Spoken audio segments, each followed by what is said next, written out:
tahun kepemimpinan Joko Widodo, Ma'ruf Amin dan juga Kabinet Indonesia Maju dihadapkan dengan berbagai krisis dampak pandemi COVID-19. Salah satu Menteri Kabinet Indonesia Maju yang sosoknya mencuri perhatian sejak awal adalah Nadiem Makarim. Muda dan cerdas membuat Nadiem ditunjuk sebagai Menteri Pendidikan dan Kebudayaan. Nadiem membuat kebijakan pembelajaran jarak jauh di masa pandemi. 8 bulan pelajar dan mahasiswa mengikuti pelajaran secara daring memunculkan sejumlah problematika dan protes orang tua.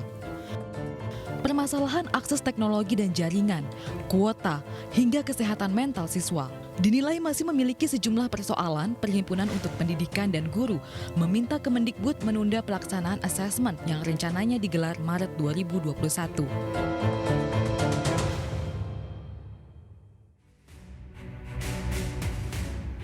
Pemirsa, kembali bersama saya di Prime Show with Ira Kusno, dan tadi saya sudah punya narasumber Menteri Luar Negeri Retno Marsudi yang karena ada gangguan sudah tidak bersama kami lagi, sudah tidak bersama kita lagi.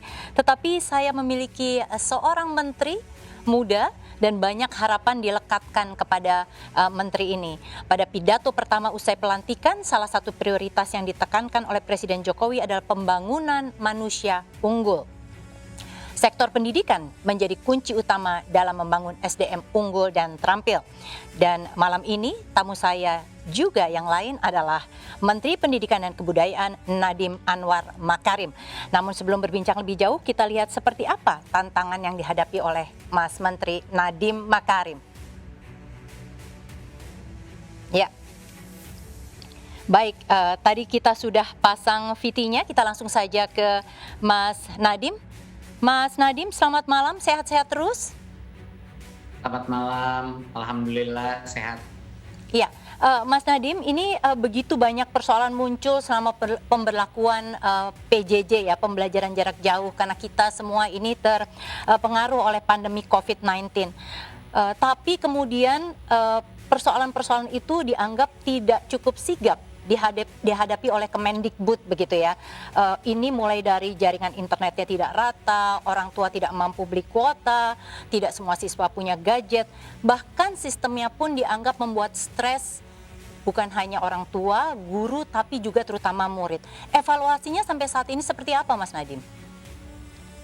Ya, pada saat ini yang harus pertama kita mengerti bahwa sebenarnya kita melaksanakan PJJ ini karena terpaksa, karena pandemi. Kita pertama harus mengerti bahwa keselamatan adalah prioritas pertama. Keselamatan murid, keselamatan guru, dan keselamatan orang tua di dalam seluruh sistem pendidikan kita. Jadi sebenarnya bukan pemerintah yang menginginkan melaksanakan ini PJJ, tapi terpaksa. Nah, dari situlah mari kita harus menemukan berbagai macam cara untuk memastikan anak-anak kita masih belajar, walaupun resiko tidak ada. Bisa bayangkan apa yang akan terjadi kalau misalnya kita tidak melaksanakan PJJ, kalau kita biarkan semua sekolah tatap muka terus saja berjalan, di mana level infeksi pandemi di Indonesia pada saat ini itu bisa cukup menyeramkan. Oke. Jadinya beberapa Ya, Mas Nadiem, saya potong di sana. Kritik yang masuk adalah terutama dari KPAI misalnya dan pengamat pendidikan itu mengatakan bahwa Anda, Mas Menteri, tidak cukup melakukan terobosan yang berarti pada pemberlakuan PJJ yang kedua. Jadi artinya evaluasinya tidak benar-benar dilakukan, kemudian dilakukan perubahan pada PJJ yang berikutnya begitu. Baik. Bisa saya jawab beberapa hal. Kami siang, pagi, dan malam terus melakukan berbagai macam jawaban dari tantangan masyarakat dari mereka. Pada saat yang pertama, anak-anak banyak yang komplain bahwa punya masalah dengan tidak memiliki gawai ataupun tidak memiliki akses. Sekolah-sekolah tidak memiliki kebebasan menggunakan dana BOS.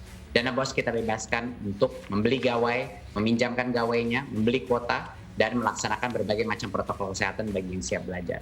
Kedua, banyak yang komplain di daerah yang tidak punya internet, apalagi di zona-zona yang masih hijau dan kuning, tetapi tidak, itu zona-zona tempat daerah 3T, paling terluar dan tertinggal. Itu kita perbolehkan tatap muka di zona kuning dan hijau, agar mereka tidak tertinggal, walaupun tidak punya infrastruktur untuk melaksanakan PJJ. Jadi segera kita selamatkan dulu anak-anak kita yang sangat sulit melakukan PJJ.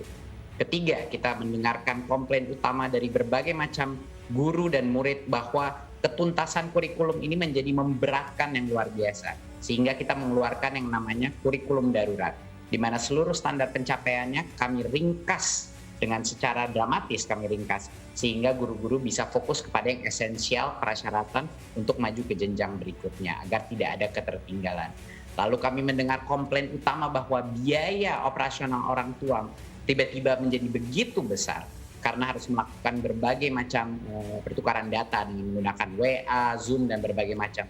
Marilah kita langsung melakukan penyediaan kuota terbesar di sejarah Indonesia, dan bahkan kami sekarang dilihat dari berbagai macam negara sebagai suatu inovator dalam pembagian data mobile, data pulsa yang dilakukan baru saja ini. Sudah sampai sekitar 30 juta lebih manusia, guru, murid, mahasiswa, dan dosen yang diberikan kuota ini. Dan survei kemarin baru kita ambil 85% dari masyarakat Indonesia merasa itu adalah salah satu langkah yang paling tepat untuk memitigasi kebutuhan ekonomi daripada kuota dan pulsa. Oke, di luar itu pun Ira, masih banyak yang kita lakukan. Kita mengeluarkan modul-modul darurat untuk yang bagi banyak orang tua yang sangat sulit di tingkat SD dan PAUD. Kami ciptakan modul-modul yang bisa digunakan guru untuk membimbing orang tua tanpa adanya internet. Bisa dilakukan dan dilaksanakan oleh orang tua dan anak di dalam konteks rumahnya sendiri. Oke, Mas Nadiem, terkait dengan soal kurikulum darurat ini, justru beberapa yang protes adalah mengatakan kurikulum ini juga tidak cukup sebenarnya memberikan ruang bagi anak gitu. Justru anak tetap merasa tertekan dan justru menginginkan kalau bisa cepat diperbolehkan sekolah begitu. Nah, apa tanggapan Mas Menteri terkait dengan soal kurikulum darurat yang katanya sudah memudahkan tapi ternyata buat banyak anak masih membuat stres begitu? Nah, itu yang kita lakukan. Makanya Ira, tadi saya bilang bahwa stres itu disebabkan karena ada banyak sekali ketuntasan daripada kurikulum yang diharuskan, dan juga para guru belum diberikan cukup waktu untuk adaptasi dalam metode ini. Jadi banyak sekali guru memberikan pekerjaan rumah saja, dan itu yang membuat beban daripada anak-anak yang stres, dan orang tua tentunya baru pertama kali harus membimbing anaknya dalam pembelajaran jarak jauh. Jadi ini memang bukan situasi yang ideal, dan banyak sekali, hampir semua anak dan orang tua sebenarnya menginginkan tatap muka. Saya pun menginginkan secepat mungkin tatap muka, tapi kita tidak punya kontrol terhadap apa yang terjadi oleh COVID. Itulah yang harusnya harapannya dengan tahun depan, dengan adanya vaksin yang akan mulai terdistribusi, harapannya kita akan berdoa untuk ada situasi yang lebih kondusif.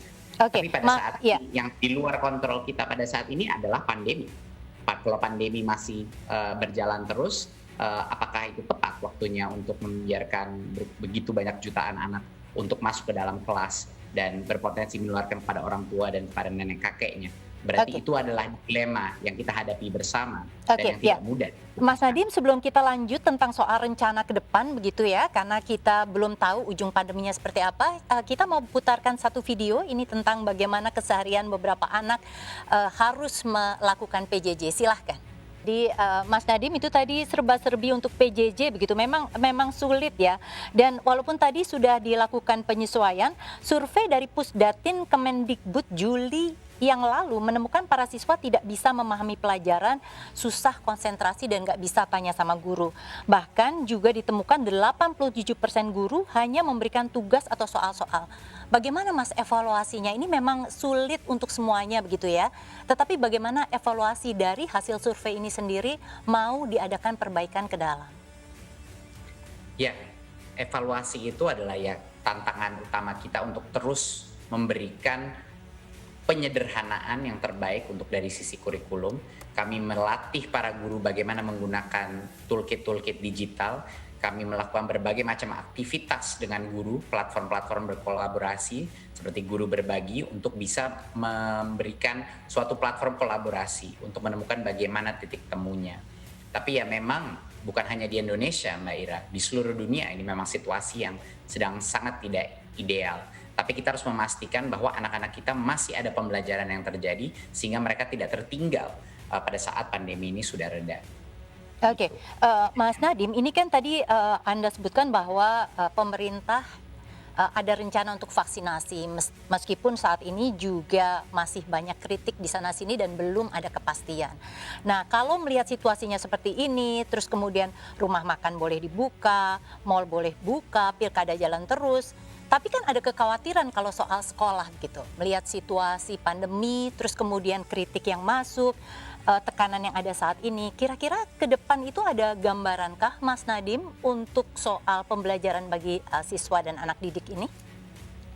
Ya, yang pertama adalah zona-zona kuning dan hijau, jangan lupa mereka sudah diperbolehkan melakukan tatap muka, ya, di tempat situ. Jadinya itu adalah suatu relaksasi yang kita lakukan untuk memastikan kalau memang sepertinya datanya mendukung, itu sebaiknya tatap muka mulai diperjalankan.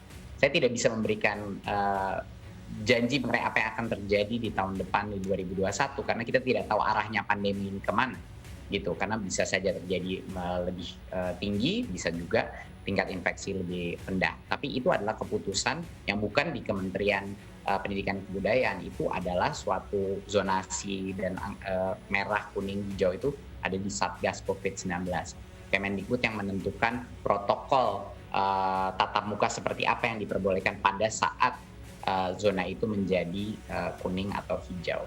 Jadi kira-kira itu. Tapi kalau dari sisi prediksi, harapan saya adalah di suatu saat di 2021 kita bisa mulai lagi melakukan tatap muka. Itu harapan saya, tapi saya tidak bisa menjanjikan itu karena saya tidak punya kontrol daripada pandemi tersebut sekarang. Ya, Mas Nadiem, ini yang terakhir. Ini ketika kemudian Anda terpilih, ini harapan besar sekali begitu ya. Anda muda, dianggap akan punya banyak terobosan gitu. Tetapi justru kritik datang dari sejumlah stakeholder, termasuk dari DPR.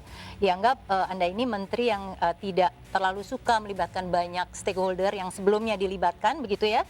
Terus kemudian dianggap menteri jarak jauh, jarang turun ke lapangan. Tanggapan Anda terhadap ini?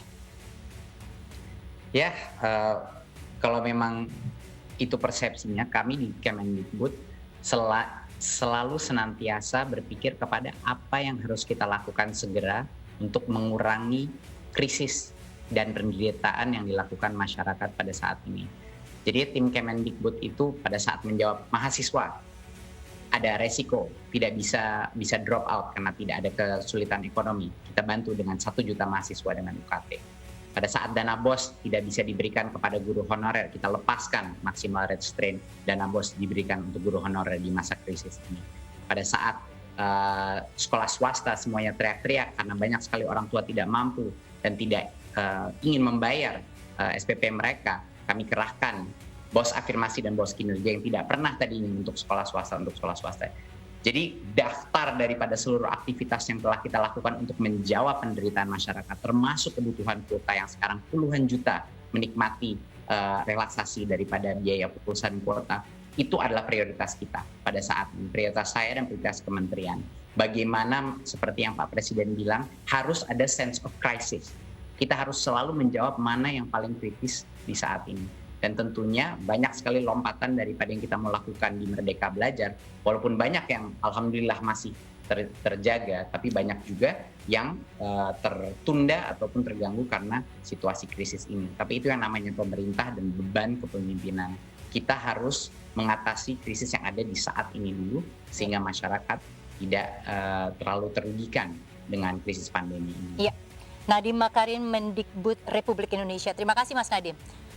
Terima kasih. Pemirsa, seperti apa keyakinan masyarakat terhadap kinerja pemerintahan Jokowi Ma'ruf? Kita simak hasil pollingnya sesudah pariwara berikut ini.